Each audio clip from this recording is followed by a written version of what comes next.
President Trump's insistence on Thursday that Saudi Arabia normalize relations with Israel as a condition of its nuclear deal with the United States, a deal that was already signed, has put Saudi officials in what analysts call an extremely awkward position. That's the headline from the New York Times, written by Efrat Livni, and it opens a window into a diplomatic crisis that touches on regime survival, Palestinian statehood, and the unpredictable personal diplomacy of Donald Trump. Saudi Arabia has long said that a condition of normalizing relations with Israel would be a credible pathway toward Palestinian statehood. Israel's current government has rejected that prospect outright. And in the hours after Mr. Trump's sudden announcement, there has been, in the words of the Times, resounding silence from the kingdom. Rosemary Kalanick, director of the Middle East program at Defense Priorities, a Washington research group, told the paper, "I don't think the Saudis want to give this air.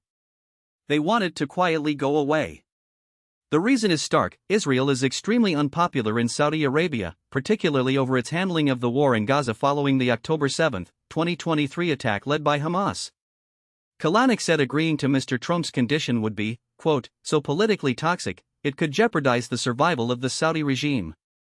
Crown Prince Mohammed bin Salman is not an elected leader, but he does need popular support. Agreeing to normalize with Israel's current government, she added, would poison the legitimacy of his government. So the Saudis are in a bind, assuming Mr. Trump meant what he said. And that's a big if. The terms of the agreement have not been released.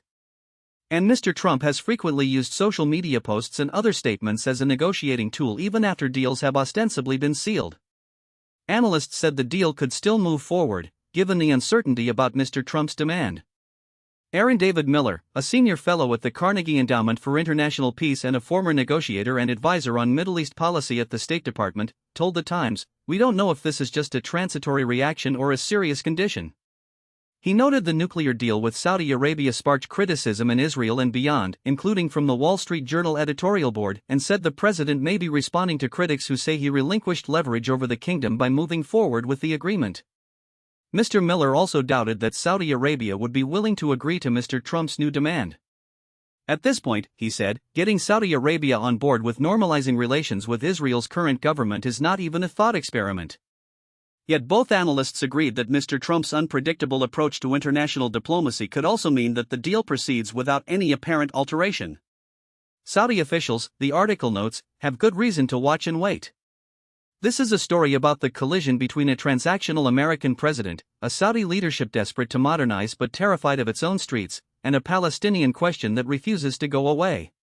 Whether the nuclear deal survives, whether Trump's demand holds, and whether the Saudis find a diplomatic off-ramp, all of that remains unwritten.